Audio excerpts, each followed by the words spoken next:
やっと父さんと母さんに会えるんだ。準備はいい？あ、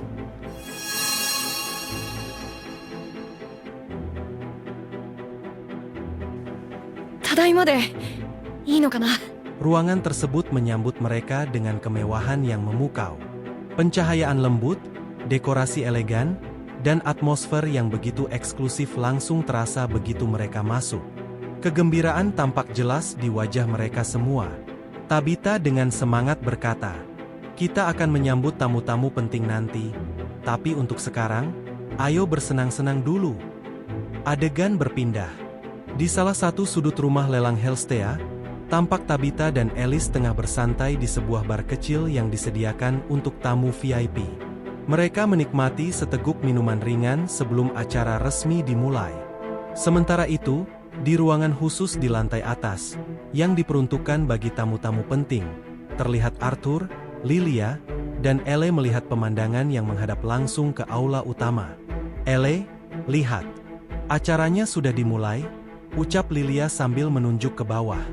Elle yang menatap keluar jendela pun mengangguk. Mereka menyaksikan satu persatu para tamu memasuki ruangan utama dengan gaya yang mencolok.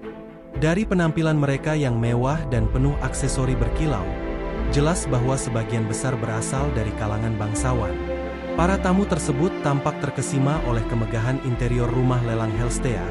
Beberapa bahkan berhenti sejenak hanya untuk mengagumi dekorasi ruangan. Tak lama kemudian, ibu mereka datang menghampiri. "Apa yang sedang kalian lakukan di sini?" tanya Tabita dengan lembut. Lilia menjawab, "Elle sedang menghitung jumlah tamu yang datang." Mendengar itu, Tabita tertawa kecil.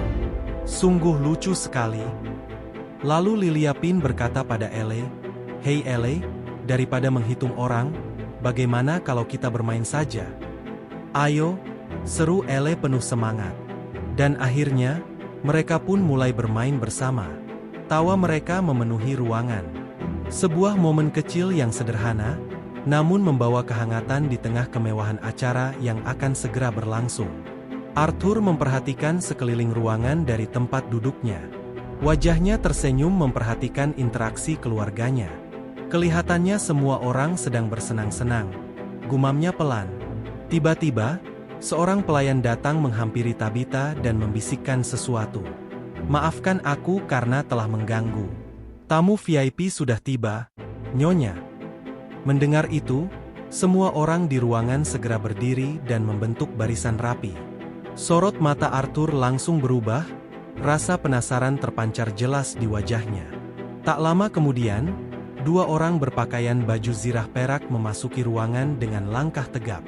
Mereka membuka jalan untuk sosok yang datang di belakang. Seorang pria bertongkat sihir dengan jubah berkerudung mewah. Vincent maju beberapa langkah ke depan dan dengan nada hormat berkata, "Izinkan saya mempersembahkan tamu istimewa kita." Ruangan menjadi hening. Yang Mulia Raja dan Ratu Sapin, Blaine Glider dan Priscilla Glider, dan putra-putri mereka, Pangeran Curtis Glider dan Putri Catium Glider. Semua orang serentak menundukkan kepala memberi hormat. Raja Sapin melirik ke arah Vincent dan berkata dengan suara berat namun tenang, "Aku tidak tahu kalau kita akan berbagi ruangan ini dengan orang lain, Vincent." Sekejap, Vincent terlihat canggung dan gugup. "Maafkan aku, Yang Mulia. Itu karena Anda sempat mengatakan ingin mengenal keluarga saya lebih dekat beberapa waktu lalu." Vincent menarik napas, lalu memperkenalkan keluarganya. "Ini istri saya, Tabita, dan anak kami, Lilia. Di sana ada Alice bersama kedua anaknya, istri dari teman dekatku, dan anak mereka." Sang raja pun berkata, "Temanmu adalah temanku juga. Bagaimanapun juga, kami datang ke sini untuk menikmati dan merayakan ulang tahun ke-10 rumah lelang Hellstea." "Itu benar. Tak perlu terlalu formal. Mari kita nikmati acara ini bersama," sahut sang ratu sambil tersenyum ramah. Sylvie, sang naga kecil, terlihat sedang terbaring. Ia baru saja terbangun dari tidurnya dan masih tampak kelelahan. Mendengar suara ramai di sekitarnya, Sylvie perlahan membuka mata dan melirik ke arah kerumunan orang yang sedang berbincang-bincang. Ia pun segera menghampiri Arthur dan menggenggam tangannya. Astaga, mana beast yang sangat lucu. Terlihat seperti reptil, tapi jauh lebih cerdas, ucap sang ratu dengan kagum. Dia baru menetas beberapa bulan lalu, Yang Mulia. Namanya Sylvie, jawab Arthur sambil tersenyum. Ayo, Sylvie. Ucapkan salam pada mereka, kata Arthur lembut. Sylvie pun memberikan salam seperti yang diperintahkan. Apakah dia adalah mana beast yang membentuk kontrak denganmu, anak muda? Tanya Raja Sapin dengan penuh perhatian. Arthur mengangguk. Benar, Yang Mulia. Betapa beruntungnya dirimu, ujar sang raja, sembari mengelus Sylvie. Bayi mana beast tidak mudah dijinakkan. Namun dia tampak sangat patuh. Ya, kami bisa berkomunikasi lewat pikiran. Jadi, daripada disebut patuh, hubungan kami lebih seperti sebuah kesepakatan bersama, jelas Arthur. Tiba-tiba, terdengar suara seseorang berteriak dari kejauhan. Ia melangkah cepat mendekati Arthur, membuka penutup kepalanya dan berkata dengan lantang, "Jadi maksudmu, kau membuat kontrak kesetaraan dengan mana beast ini?" Arthur tertegun. Sial, apa aku mengatakan sesuatu yang tidak seharusnya? Gumamnya dalam hati. Maksudku, dialah yang mengajukan kontraknya, jawab Arthur gugup. Mendengar hal itu, kedua anak Raja Sapin tampak kebingungan. Biar kulihat langsung tanda kontrakmu, bentak orang tersebut sambil menarik paksa tangan Arthur. Berhenti. Ini bukan waktu yang tepat untuk mempelajari peliharaan seseorang, tegur Raja Sapin dengan nada tegas dan menahan orang tersebut. Orang itu seketika terdiam, wajahnya tegang. Perlukah aku mengingatkanmu bahwa kau sedang bertugas, Sebastian? Sambung Raja dengan nada tajam. Mendengar teguran tersebut, lelaki yang ternyata bernama Sebastian itu langsung bersujud di lantai. Maafkan saya, Yang Mulia, ucapnya penuh penyesalan. Ternyata, dialah orang yang beberapa waktu lalu menyuruh anak buahnya untuk membuntuti Sylvie. Sebastian masih berlutut, menundukkan tubuhnya di hadapan Raja Sapin. Semua orang menyaksikan kejadian itu, menciptakan suasana canggung. Acaranya sudah akan dimulai. Yang Mulia, silakan duduk, ucap Tabita dengan sopan kepada Raja Sapin, mencoba mencairkan suasana. Arthur hanya melirik Sebastian sekilas dengan wajah kesal. Namun, tatapan itu berubah menjadi sorot mata yang dingin dan tajam. Sementara itu, Sebastian membalas tatapan itu. Bukan dengan takut, melainkan dengan mata yang penuh ambisi. Ia menginginkan Sylvie, naga mana beast milik Arthur. Beberapa saat kemudian, acara utama rumah lelang Helstea resmi dimulai. Seorang pembawa acara muncul dan menyambut semua pengunjung dengan semangat. Sorak-sorai pun menggema di seluruh ruangan. Para tamu terlihat antusias menantikan pameran berbagai barang sihir yang akan ditampilkan hari ini. Moderator lalu mempersilakan seluruh tamu untuk berdiri dan memberikan penghormatan kepada Raja dan Ratu Sapin. Seluruh ruangan serentak menunduk dalam penghormatan kepada keluarga kerajaan tersebut. Setelah penghormatan usai, sang moderator memperkenalkan sosok penting yang menjadi penanggung jawab acara sekaligus pemilik rumah lelang Helstea, Vincent Helstea. Di antara keramaian dan tepuk tangan itu, Arthur tiba-tiba terdiam. Ia merasakan sesuatu mengusik hatinya. Tepuk tangan ini, suasana seperti ini mengingatkanku pada masa lalu. Tidak, aku bukan lagi seorang raja, ucapnya dalam hati, menggeleng pelan. Ia menghela napas dalam, lalu menyilangkan tangan di depan dadanya. Sial, aku bahkan belum memasuki usia puber, gumamnya lagi, merasa frustasi. Di sampingnya, Sylvie menatap Arthur dengan ekspresi penuh kekhawatiran. Adegan pun berganti. Terlihat Arthur sedang memperhatikan sosok perempuan dewasa di depannya. Pandangannya tertuju pada tongkat sihir elegan yang dipegang sang Ratu Sapin. Jadi dia seorang penyihir, tapi aneh.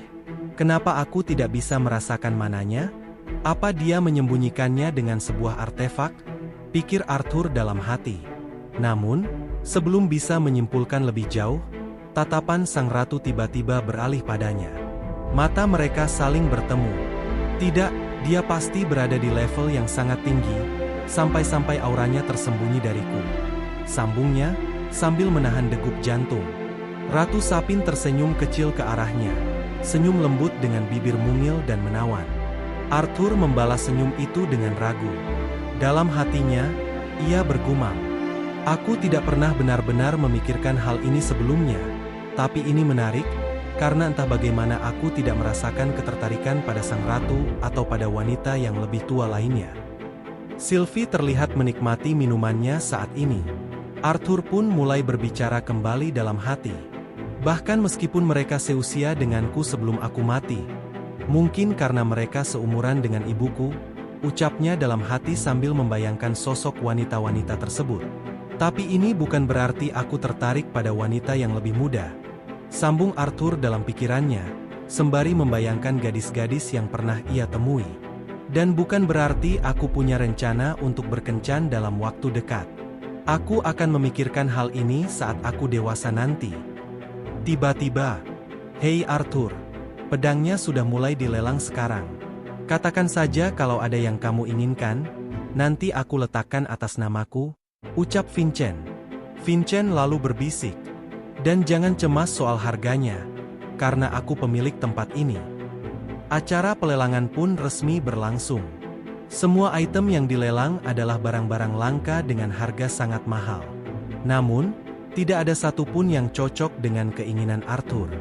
Vincent segera menghampirinya dan bertanya, "Jadi, ada barang yang kamu sukai, Art?" Arthur menjawab, "Senjata-senjata ini memang terdengar hebat, tapi aku tidak membutuhkannya. Aku lebih suka sesuatu yang sedikit unik." Vincent mengerti betul apa yang sedang dipikirkan Arthur saat itu. "Kupikir juga begitu. Kenapa harus bermain dengan percikan kecil kalau kau bisa menciptakan petir sendiri bukan?" ucapnya sembari tersenyum. Vincent meyakinkan Arthur, meskipun ia belum menemukan barang yang dibutuhkannya di sini, ia berjanji akan mengatur pencarian untuk menemukan item yang cocok di tempat lain. "Oh, Anda juga bersedia mencarikan topeng pengubah suara untukku?" tanya Arthur. Tiba-tiba Vincent merasa percaya diri dan berkata, "Kau pikir aku ini siapa? Bagiku ini hanyalah seperti menyambar barang sambil lewat." Art seketika tertawa mendengarnya. "Seperti yang kuharapkan. Tenanglah. Aku adalah orang yang harus berurusan dengan keluargamu jika terjadi sesuatu padamu," lanjut Vincent. Art menyadari maksud dari ucapan Vincent barusan. Ia pun tersenyum malu mendengarnya. Vincent benar, ini hanyalah permulaan. Akan ada lebih banyak senjata, bahkan inti beast dari kelas C hingga kelas A, ucapnya dalam hati. Terlihat Raja Sapin yang baru saja memberikan penawaran untuk inti beast kelas A yang tengah dilelang. Art kembali bergumam dalam hati. Itu percuma, kecuali penerimanya benar-benar menyerap inti dan mereka belajar tentang kehendak inti beast. "Kapan waktu istirahatnya datang?" ucapnya, mulai merasa bosan dengan acara ini. Tiba-tiba, ia disadarkan oleh hilangnya Sylvie dari sisinya. Art segera bertanya pada Lilia, "Apa kau tahu di mana Sylvie?" "Dia ada di sini tadi," jawab Lilia. Segera, Art mencari Sylvie ke sana kemari dengan cemas. Pasalnya, baru kali ini Sylvie menghilang tanpa ia sadari. Tidak lama setelah itu, "Kiyu." Suara Sylvie terdengar di pikiran Arthur. Ia segera menoleh cepat ke arah sumber suara tersebut. Dan ternyata Sylvie sedang diganggu oleh Sebastian. Memang sejak awal, Sebastian sangat menginginkan Sylvie dan berniat merebutnya dari tangan Arthur. Sylvie terlihat sangat ketakutan saat ini. "Kemarilah, gadis kecil," ucap Sebastian sambil mencoba meraih Sylvie. Tentu saja hal itu membuat Sylvie makin ketakutan. Matanya berkaca-kaca. Tiba-tiba Sylvie melihat Arthur yang sedang berdiri tak jauh dari sana. Ia segera berlari menghampirinya. "Kendalikan dirimu, Arthur. Dia adalah penyihir dari keluarga kerajaan," ucap Art dalam hati, mencoba menahan amarahnya. "Kemarilah, Sylvie," ucapnya sembari membalikkan badan. mengabaikan Sebastian. Sebastian, yang merasa iri pada Arthur, menghantamkan tongkatnya ke lantai dengan keras. Rakyat jelata dari pedesaan tidak punya hak untuk bermain-main dengan Beast yang sangat istimewa, ucapnya sambil berdiri. Apa kau bilang? Ujar Art dengan nada tenang menahan amarah. Yang kumaksud adalah, dia akan jadi milikku, lanjut Sebastian dengan tatapan penuh ambisi. Ucapan itu membuat Arthur tak mampu lagi membendung amarahnya. Coba ulangi sekali lagi, bajingan, ucapnya dengan suara sangat dingin. Aura kemarahan Arthur seketika meledak dan menyebar ke seluruh ruangan rumah lelang Hellstey. Aura itu sangat pekat, membuat siapapun sulit bernapas. Haus darah ini, meskipun tidak ditujukan padaku, tetap terasa berat, gumam sang raja, sembari memegangi dadanya. Vincent yang berada di samping sang raja tertunduk lemas. Vincent, teriak sang raja, khawatir. Apa yang terjadi? Ucap Vincent dengan napas berat. Semua orang panik, terutama para penjaga. Yang mulia, tolong mundurlah, seru salah satu pengawal. Terlihat sang raja segera mengeluarkan sebuah pedang dari cincin yang ia pakai. Sambil melindungi kedua anaknya, sang raja berteriak, "Siapa yang berani menyerang keluarga kerajaan? Tunjukkan dirimu." Di sisi lain, sang ratu terlihat melindungi Tabitha dan juga Alice. Ia sudah bersiap dengan tongkat sihir di tangannya. Setelah Arthur meluapkan amarahnya, Sebastian tampak sangat ketakutan. Ia terjatuh dan seluruh tubuhnya bergetar hebat, tak berdaya sama sekali. Beberapa saat kemudian, terlihat Arthur yang memasang wajah cemas. "Sial, aku jadi kehilangan kendali," ucapnya dalam hati, segera tersadar atas apa yang ia lakukan barusan. Sementara itu, Elle menangis dan segera dipeluk oleh ibunya. Beralih pada Vincent, ia tampak heran. "Apa yang baru saja terjadi?" gumam Vincent, masih bingung dengan situasi yang terjadi barusan. Tak lama kemudian, Reynold, Adam, dan juga Jasmine segera masuk ke ruangan tersebut. "Apa semuanya baik-baik saja di sini?" tanya Reynold dengan nada khawatir. Salah satu penjaga menjawab, "Ruangan ini telah diperiksa. Kami baik-baik saja untuk sekarang. Periksa area sekitar," perintahnya pada Reynold. Reynold kemudian melirik ke arah Adam dan Jasmine. "Di atas," ucap Reynold singkat. Mereka berdua mengangguk, memahami maksudnya. "Maafkan aku, ayah," ucap Arthur dalam hati, dengan wajah penuh penyesalan. Kini, mereka semua terlihat berkumpul di sebuah ruangan, menunggu kabar dari Reynold dan anak buahnya.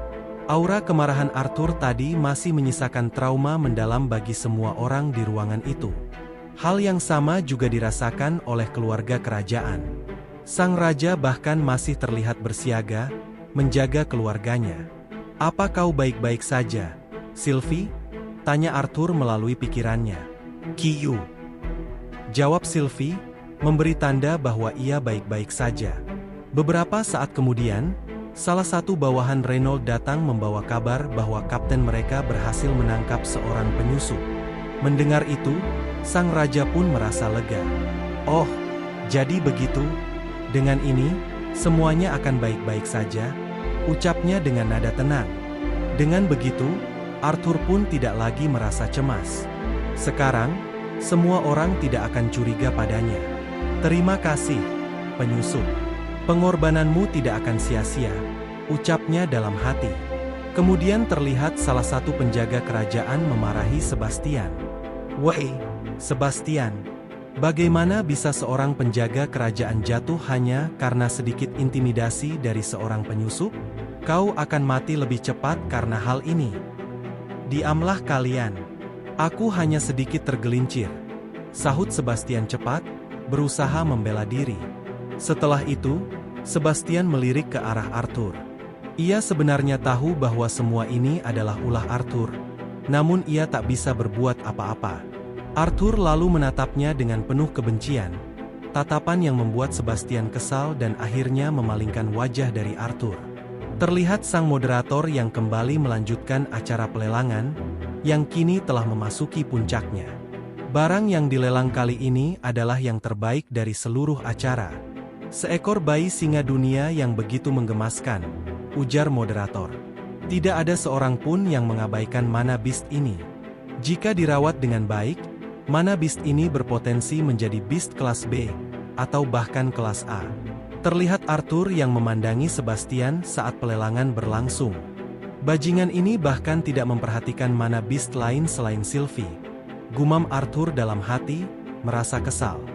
Dan akhirnya, sang raja kembali memberikan penawaran tertinggi untuk mana beast tersebut. Kelihatannya tidak ada yang berani menyaingi raja mereka. Selamat atas keuntungannya, ucap Vincent sembari menghampiri sang raja. Apa yang akan Anda lakukan dengan mana beast ini? Apakah Anda akan menjinakkannya untuk diri Anda sendiri? Aku memang tergoda untuk menjalin ikatan dengannya. Tapi aku berencana memberikannya pada Curtis, jawab sang raja sembari melirik ke arah Pangeran Curtis. Pangeran Curtis segera beranjak dari tempat duduknya. Aku akan melakukan yang terbaik, ayah, ucapnya dengan penuh percaya diri. Sosok Pangeran Curtis, putra mahkota dari Kerajaan Sapin, tidak banyak yang tahu bahwa ia nantinya akan menjadi sahabat baik Arthur di masa depan. Kemudian Ratu Sapin pun berkata, apakah itu artinya aku tidak akan mendengar lagi kau menghindari pelajaran dari tutormu? Curtis langsung bertingkah konyol dan menjawab, Ibu, kau bilang tidak akan mengatakannya pada ayah. Terlihat Arthur yang memandangi mereka sambil bergumam dalam hati. Melihat mereka seperti ini, mereka terlihat hampir seperti keluarga normal pada umumnya. Tampak Raja Sapin dan Vincent kembali berbincang-bincang. Pelelangan hampir berakhir.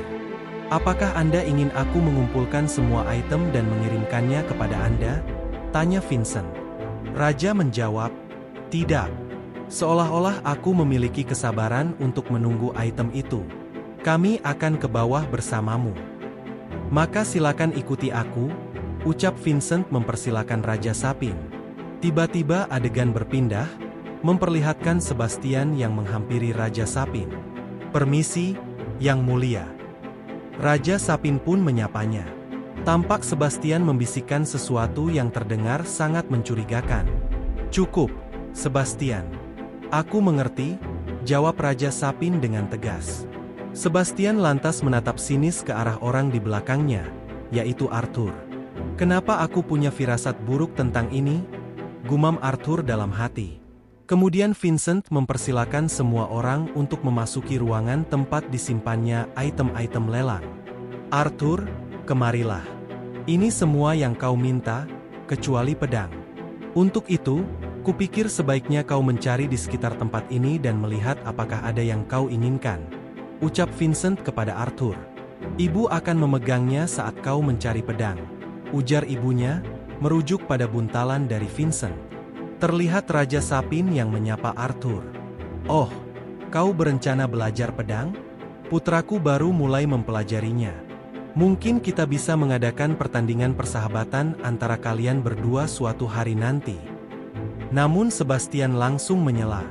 Yang Mulia Pangeran Curtis akan terinfeksi oleh kebiasaan buruk jika dia mulai sparring dengan rakyat jelata. Ucap Sebastian sambil meremehkan kekuatan Arthur. Kemudian Arthur pun menjawab dengan sopan. Aku merasa terhormat, tapi pedang hanyalah sebuah hobi untukku, Yang Mulia. Aku tidak pernah berharap bisa mencapai level putra Anda. Ucap Arthur sambil menundukkan pandangan. Tiba-tiba adegan berpindah, memperlihatkan ayah Arthur, Reynold, yang tengah lewat saat itu. Ah, kau ada di sini, Vincent, ucap Reynold.